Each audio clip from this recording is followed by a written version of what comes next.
Assalamualaikum warahmatullahi wabarakatuh. Perkenalkan, saya Yeni Maulidia dan teman saya Siti Nur Afifah. Di video kali ini, kami akan mempresentasikan materi pertemuan 13 sampai dengan 15 dalam mata kuliah Statistik Inferensial. Untuk pertemuan 13 akan dijelaskan oleh teman saya Siti Nur Afifah. Pertemuan 13 yaitu tentang analisis korelasi Rang-Spearman. Pengertian korelasi Rang-Spearman adalah data interval atau rasio dan harus berdistribusi normal. Maka pada korelasi Rang-Spearman, data yang akan dikorelasikan bisa berasal dari sumber data yang tidak sama. Jenis data yang akan dikorelasikan berasal dari data ordinal dan variabel tidak harus berdistribusi normal. Peran korelasi Rang-Spearman. Korelasi Rang-Spearman digunakan untuk mencari tingkat hubungan atau menguji signifikansi hipotesis asosiatif bila masing-masing variabel yang dihubungkan datanya berbentuk ordinal dan sumber data antar variabel tidak harus sama. Dalam hal ini, korelasi Rang-Spearman disimbolkan dengan RS atau terkadang juga ditulis dengan RHO. Nilai korelasi Rang-Spearman juga sama, yaitu berada di antara min1 lebih kecil, RHO lebih kecil dari 1. Bila nilai RHO sama dengan 0, berarti tidak ada korelasi atau tidak ada hubungannya antara variabel independen dan dependen. Jika nilai RHO sama dengan +1, berarti terdapat hubungan yang positif antara variabel independen dan dependen.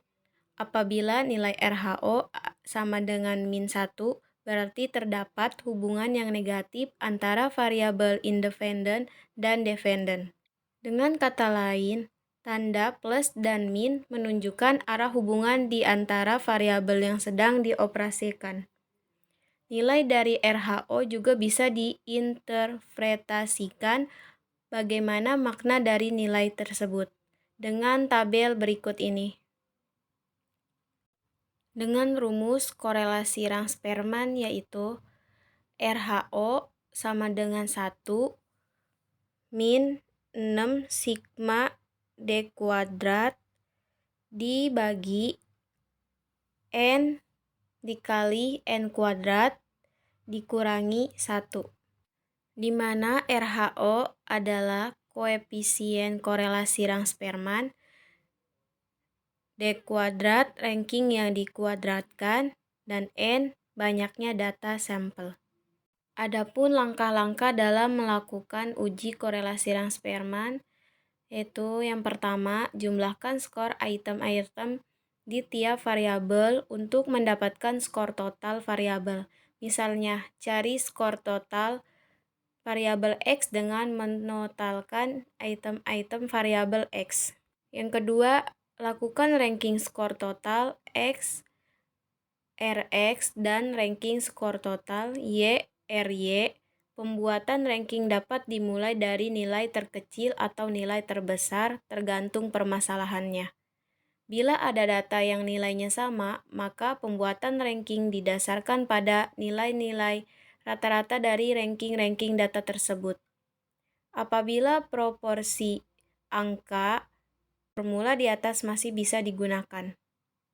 Yang ketiga, cari nilai D yaitu selisih Rx dikurang Ry. Yang keempat, cari nilai D kuadrat yaitu kuadrat D selisih Rx dikurang Ry. Selanjutnya, koefisien determinasi R. Setelah diujikan pada korelasi produk momen person, kemudian nilai R itu sendiri bisa digunakan untuk menyatakan besar kecilnya sumbangan variabel X terhadap Y.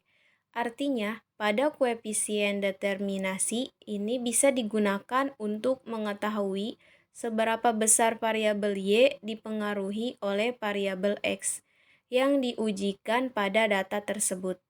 Koefisien determinasi bisa dinyatakan sebagai Seberapa besar kemampuan semua variabel bebas X dalam menjelaskan varians dari variabel terikatnya Y.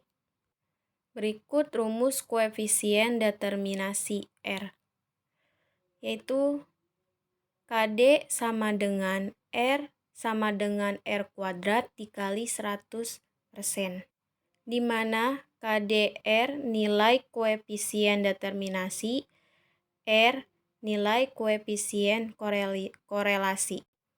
Rumus uji signifikan uji Z.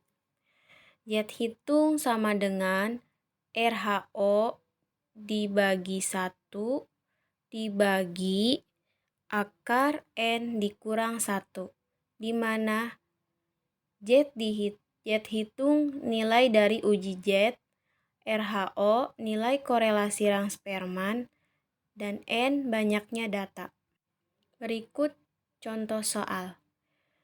Jika diketahui data mengenai kedisiplinan sebagai variabel X dan kinerja sebagai variabel Y dengan data berikut,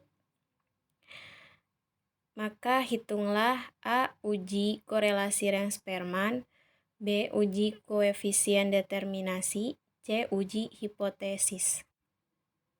Penyelesaian. A. Untuk mengetahui uji korelasi Rang-Spearman, maka perlu tabel penolong sebagai berikut. Itu tabel penolong di atas, maka bisa dimasukkan ke rumus berikut. RHO sama dengan 1 dikurang 6 sigma D kuadrat dibagi N dikali N kuadrat dikurang 1.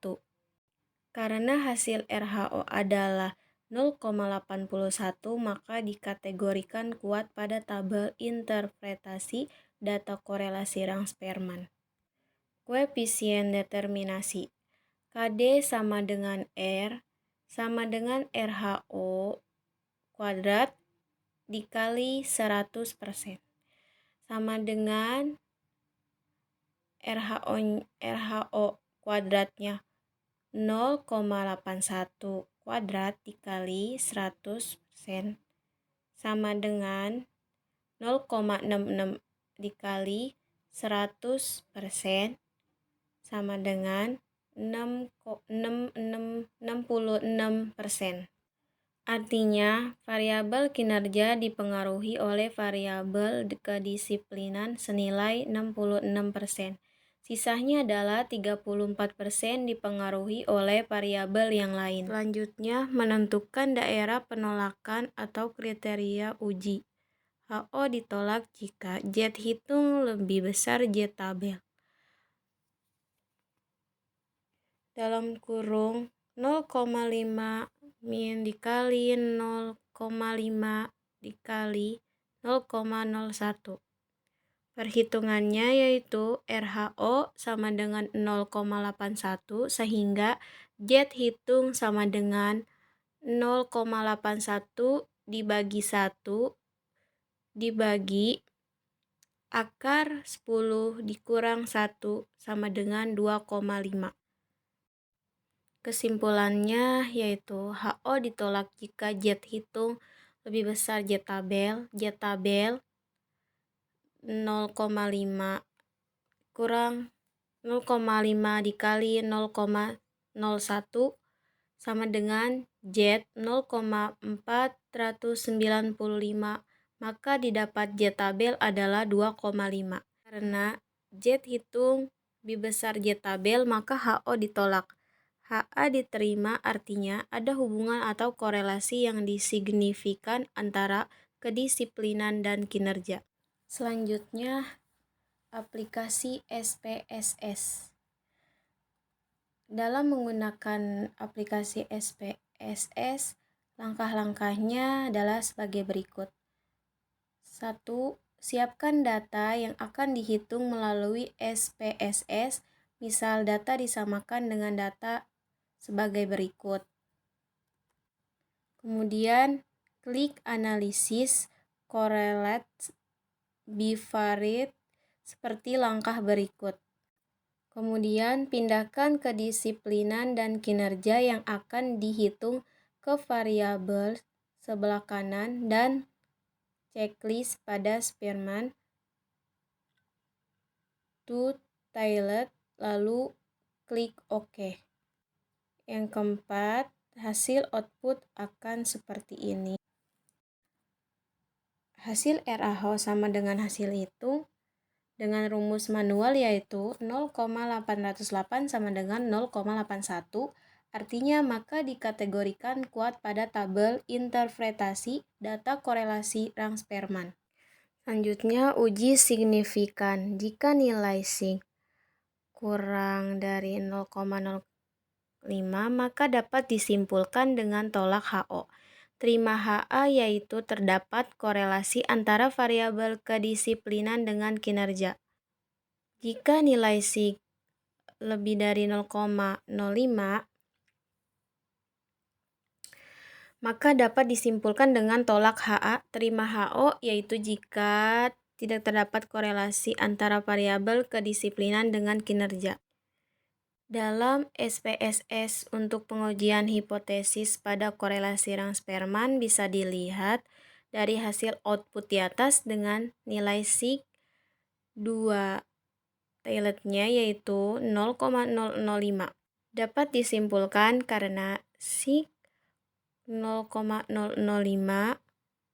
lebih kecil dari 0,05 maka dapat disimpulkan dengan tolak HO. Terima HA yaitu terdapat korelasi antara variabel kedisiplinan dengan kinerja.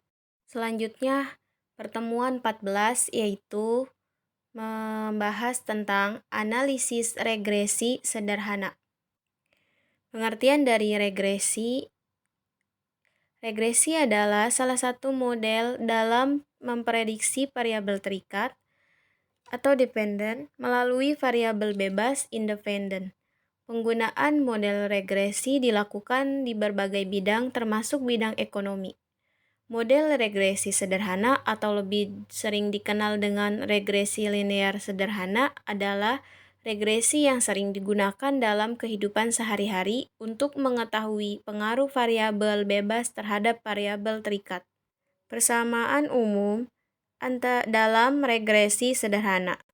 Rumusnya yaitu Y sama dengan A ditambah BX, di mana Y adalah prediksi nilai variabel dependen atau terikat, X adalah nilai variabel independen atau bebas, A yaitu konstanta, B koefisien variabel independen bebas. Nilai A dan B dapat diperoleh melalui perhitungan dengan menggunakan rumus sebagai berikut. A sama dengan sigma Y dikali sigma X kuadrat dikurang sigma X dikali sigma XY dibagi N dikali sigma X kuadrat dikurang sigma X pangkat 2. B sama dengan N dikali sigma XY dikurang sigma X dikali sigma Y dibagi N dikali sigma X kuadrat dikurang sigma X pangkat 2.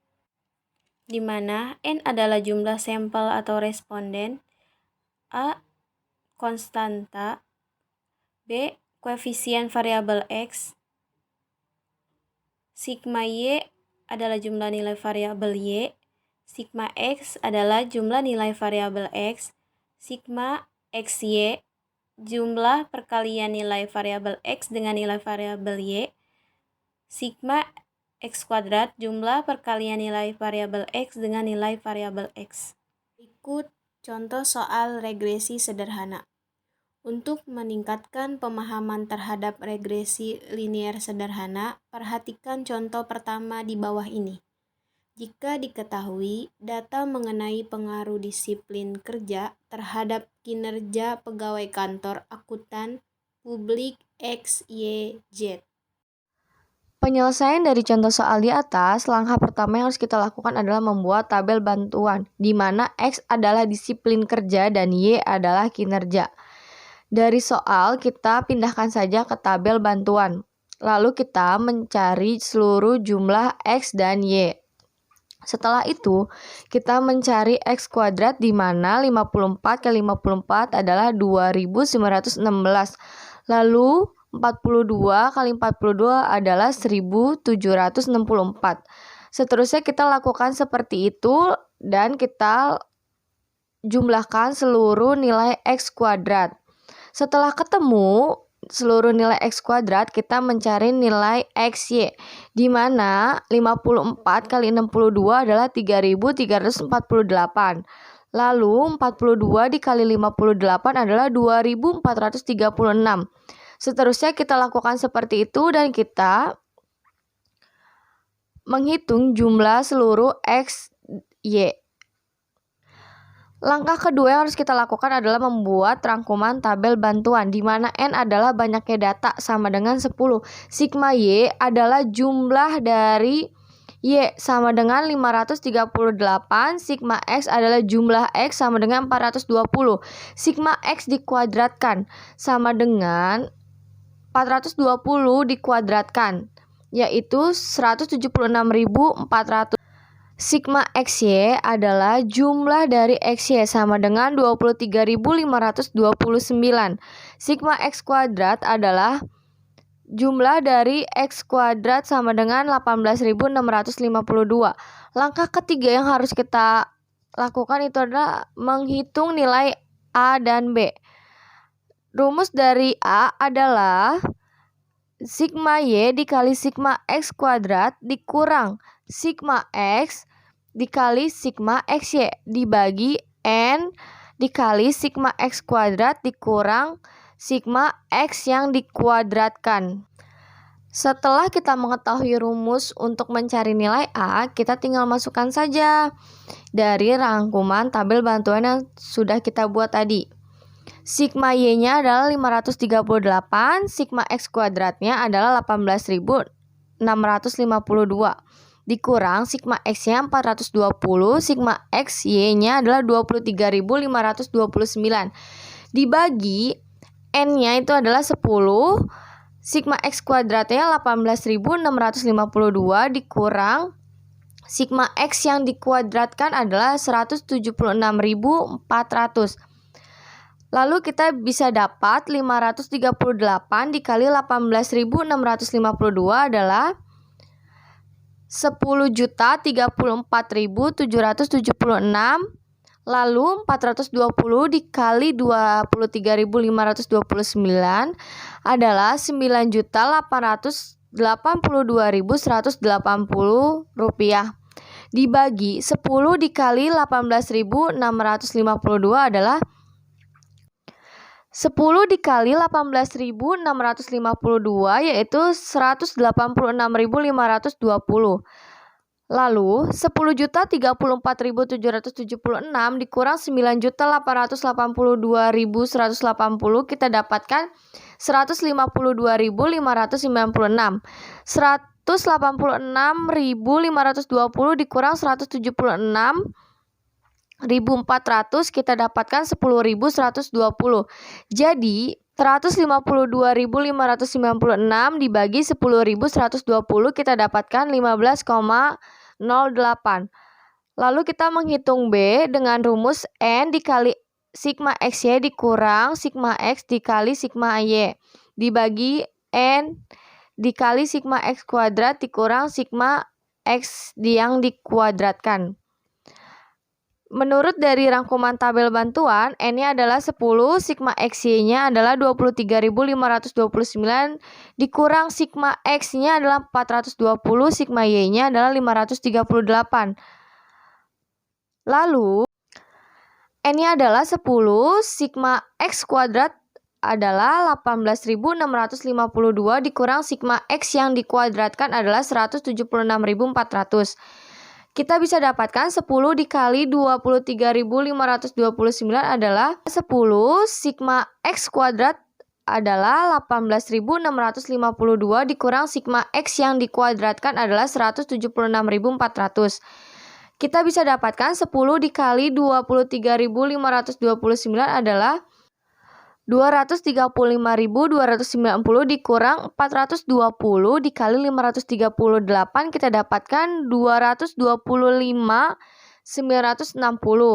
dibagi 10 dikali 18.652 kita dapatkan 186.520 dikurang 176.400. Kita bisa dapatkan dari 9.330. 186.520 dikurang 176.400 kita dapatkan 10.120. Lalu 9.330 dibagi 10.120 kita dapatkan 0,92. Langkah keempat yang harus kita lakukan yaitu memasukkan ke dalam persamaan umum, di mana yang berumuskan Y sama dengan A plus BX. Y sama dengan 15,08 ditambah 0,92X. Langkah selanjutnya, langkah yang kelima adalah kita menginterpretasikan persamaan umum. Persamaan Y sama dengan 15,08 ditambah 0,92X dapat diinterpretasikan sebagai berikut. A. Konstanta sebesar 15,0. Hal ini berarti jika variabel disiplin kerja pegawai kantor akuntan publik XYZ bernilai 0, maka prediksi nilai kinerja pegawai kantor akuntan publik XYZ sebesar 15,0. B adalah koefisien variabel X sebesar 0,92. Hal ini berarti jika variabel disiplin kerja pegawai kantor akuntan publik XYZ ditingkatkan sebesar 1 satuan, maka prediksi nilai kinerja pegawai kantor akuntan publik XYZ akan meningkat sebesar 0,92 satuan. Begitu pula sebaliknya, jika variabel disiplin kerja pegawai kantor akuntan publik XYZ diturunkan sebesar 1 satuan, maka prediksi nilai kinerja pegawai kantor akuntan publik XYZ akan menurun sebesar 0,92 satuan. Lalu sudah bisa dilihat di slide tersebut bahwa kita menggunakan aplikasi SPSS. Tanpa harus saya jelaskan, kalian bisa memahami sendiri.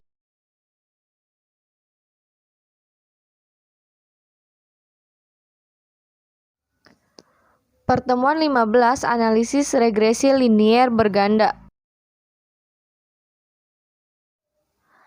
1. Pengertian regresi linier berganda. Regresi linier berganda adalah hubungan secara linear antara dua atau lebih variabel independen X1, X2 sampai dengan Xn dengan variabel dependen adalah Y. Analisis ini untuk mengetahui arah hubungan antara variabel independen dengan variabel dependen. Apakah masing-masing variabel independen berhubungan positif atau negatif?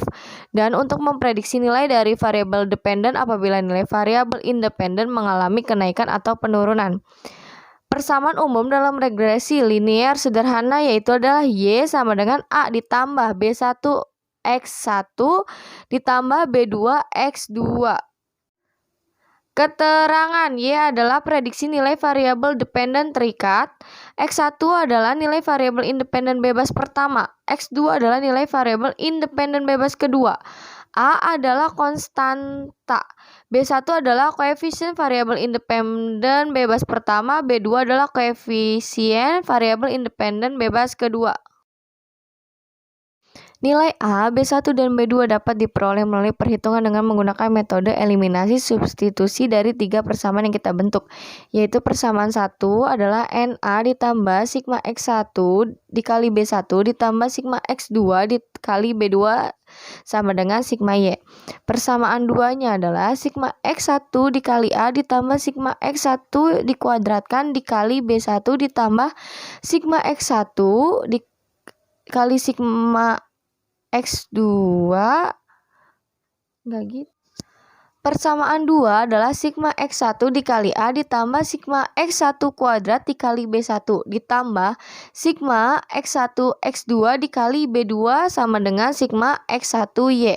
Persamaan 3, sigma X2 dikali A ditambah sigma X1 X2 dikali B1 ditambah sigma X2 yang dikuadratkan dikali B2 sama dengan sigma X2Y.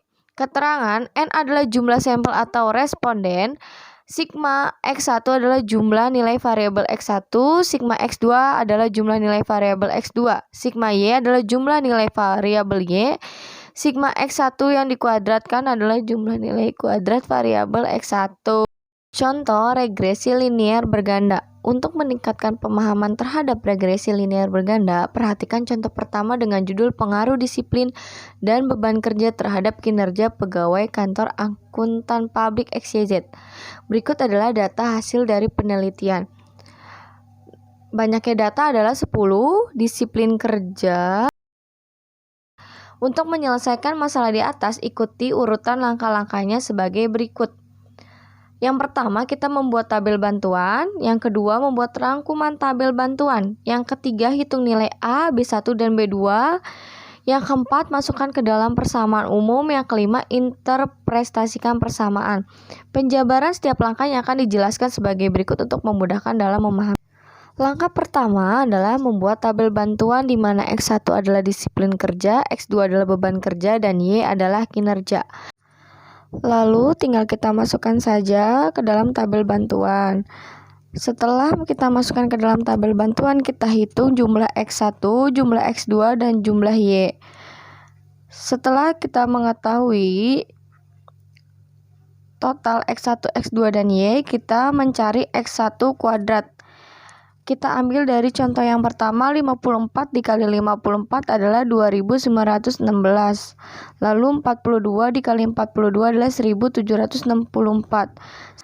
Setelah itu lakukan perhitungan sampai data ke 10. Lalu kita menghitung seluruh jumlah X1 kuadrat. Setelah mengetahui jumlah X1 kuadrat, kita mencari X2 kuadrat, di mana 85 dikali 85 adalah 7225. Lalu 82 dikali 82 adalah 6724. Kita lakukan lagi seperti itu sampai ke data 10. Langsung kita menghitung seluruh jumlah X2 kuadrat. Setelah itu kita mencari X1 dikali X2, yang dimana 54 dikali 85 adalah 4590. Lalu 42 dikali 82 adalah 3444. Kita lakukan perhitungan seperti itu sampai data ke 10 dan kita mencari jumlah seluruh data X1 dikali X2. Setelah itu X1 dikali Y, kita dapat 54 dikali 62 adalah 3348. 42 dikali 58 adalah 2436. Lalu kita hitung seperti itu lagi sampai ke data 10 dan kita mencari jumlah seluruh X1 dikali Y. Setelah itu kita mencari X2 dikali Y, di mana 85 dikali 62 adalah 5270. Lalu 82 dikali 58 adalah 4756. Kita lakukan perhitungan yang sama sampai ke data 10, lalu menghitung seluruh jumlah X2 dikali Y. Langkah kedua yang harus kita lakukan adalah membuat rangkuman tabel bantuan, di mana N sama dengan 10, sigma X1 sama dengan 420, sigma X2 sama dengan 801, sigma Y sama dengan 538, sigma X1 kuadrat sama dengan 18.652, sigma X2 kuadrat sama dengan 64.501, sigma X1 X2 sama dengan 34.046, sigma X1Y sama dengan 23.529, sigma X2Y sama dengan 43.431. Langkah ketiga yaitu menghitung nilai A, B1, dan B2. Untuk menemukan A, B1, dan B2 secara eliminasi dan substitusi, maka harus mengikuti urutan eliminasi dan substitusinya. Pertama, eliminasi persamaan 1 dan persamaan 2 yang menghasilkan persamaan 4. Kedua, eliminasi persamaan 1 dan persamaan 3 yang menghasilkan persamaan 5. Ketiga, eliminasi persamaan 4 dan persamaan 5 yang menghasilkan nilai A. Keempat, substitusi nilai A ke persamaan 4 yang menghasilkan nilai B1. Kelima, substitusi nilai A dan B1 ke persamaan 1 yang menghasilkan nilai B2. Eliminasi persamaan 1 dan persamaan 2 di mana persamaan 1 NA ditambah sigma X1 dikali B1 ditambah sigma X2 dikali B2 sama dengan sigma Y. Persamaan 2, sigma X1 dikali A ditambah sigma X1 kuadrat dikali B1 ditambah sigma X1 X2 dikali B2 sama dengan sigma X. Persamaan 1, NA-nya adalah 10A ditambah sigma X1 dikali B1 sama dengan 420 B1 ditambah sigma X2 dikali B2 adalah 801 B2. Sigma Y-nya sama dengan 538. Persamaan 2-nya, sigma X1 dikali A 420A ditambah sigma X1 kuadrat dikali B1 sama dengan 18.652 B1 ditambah sigma X1 X2 dikali B2 sama dengan 34.046 B2. Sigma X1Y sama dengan 23.529. Lalu kita substitusikan nilai A-nya.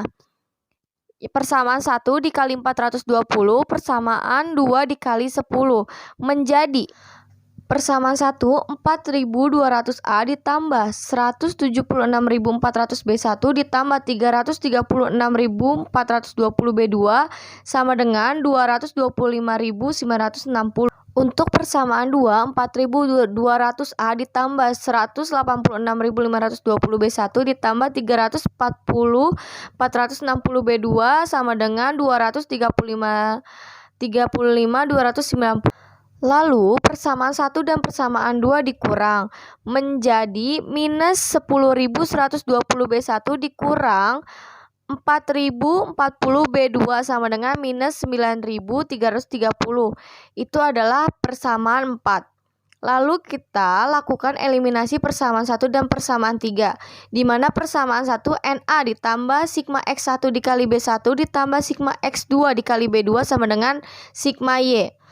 Persamaan 3-nya, sigma X2 dikali A ditambah sigma X1 X2 dikali B1 ditambah sigma X2 kuadrat dikali B2 sama dengan sigma X2Y. Lalu kita masukkan angkanya ke persamaan 1.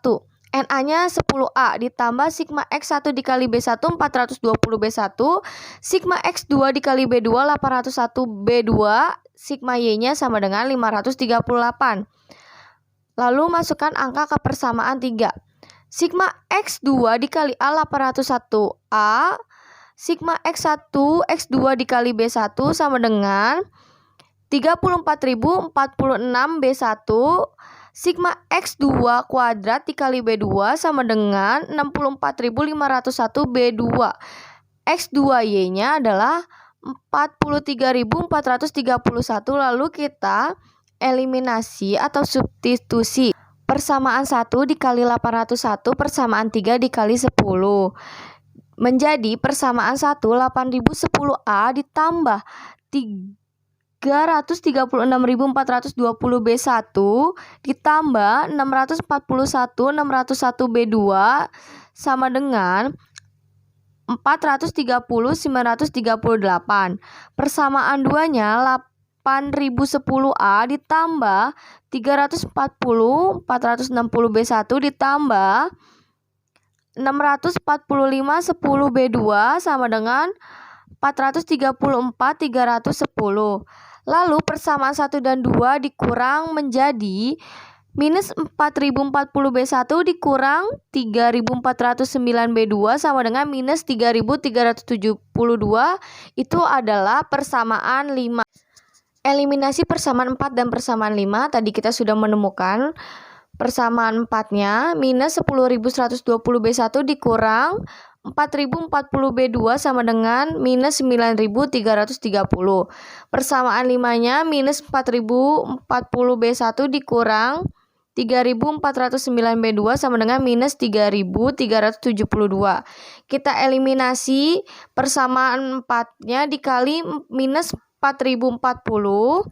Persamaan 5-nya kita kali minus 10.120 menjadi persamaan 4-nya yaitu 40.884.800 B1 ditambah 16.321.600 B2 sama dengan 37.693.200.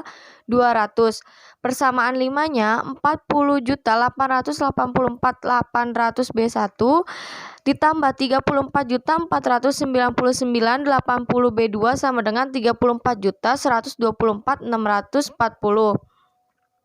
Persamaan 4 dan persamaan 5 dikurang menjadi minus 18.177.480 B2 sama dengan 3.568.560. Nilai B2-nya minus 18.177.480 B2 sama dengan 3.568.560. B2 sama dengan 3.568.560 dibagi minus 18.177.480 menghasilkan minus 0,196. Nilai B1-nya itu masukkan nilai B2 ke persamaan 4, di mana persamaan 4 adalah minus 10.120 B1 dikurang 4.040 B2 sama dengan minus 9.330. B2 sama dengan 3.568.560 dibagi minus 18.177.480 menghasilkan minus 0,196. Nilai B1-nya itu masukkan nilai B2 ke persamaan 4, di mana persamaan 4 adalah minus 10.120 B1 dikurang 4.040 B2 sama dengan minus 9.330. Nilai A, masukkan nilai B1 dan B2 ke persamaan 1, di mana persamaan 1 10A ditambah 420 B1 ditambah 801 B2 sama dengan 538. 10A ditambah 420 dikali 1 ditambah 801 dikali minus 0,196 sama dengan 538. 10A ditambah 420 dikurang 156,996 sama dengan 538. 10A sama dengan 538 dikurang 420 ditambah 156,996. 10A sama dengan 274,996.